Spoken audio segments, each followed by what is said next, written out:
America से एक बहुत ही परेशान करने वाली खबर आ रही है। लगता है एक नए तरह का युद्ध शुरू हो चुका है। अमेरिका के कम से कम 12 टॉप साइंटिस्ट या तो रहस्यमय तरीके से मर चुके हैं या फिर लापता हैं। तो सवाल ये है कि क्या ये सब सिर्फ एक इत्तेफाक है या फिर कोई सोची समझी साजिश।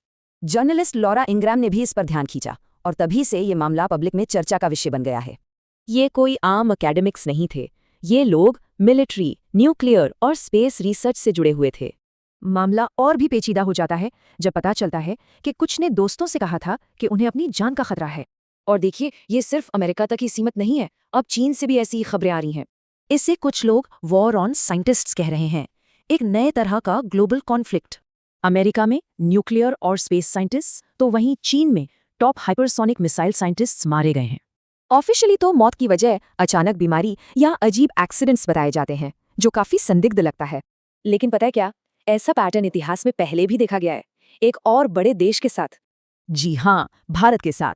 60 के दशक में होमी भाभा से लेकर 2015 तक कई टॉप साइंटिस्ट हमने खोए हैं।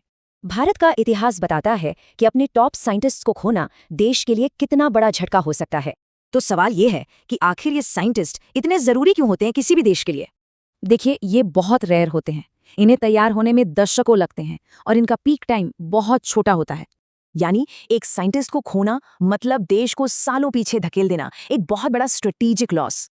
अब जाहिर है, इन घटनाओं पर व्हाइट हाउस से भी सवाल पूछे जा रहे हैं। व्हाइट हाउस ने कहा है कि वो मामले की जांच करेंगे।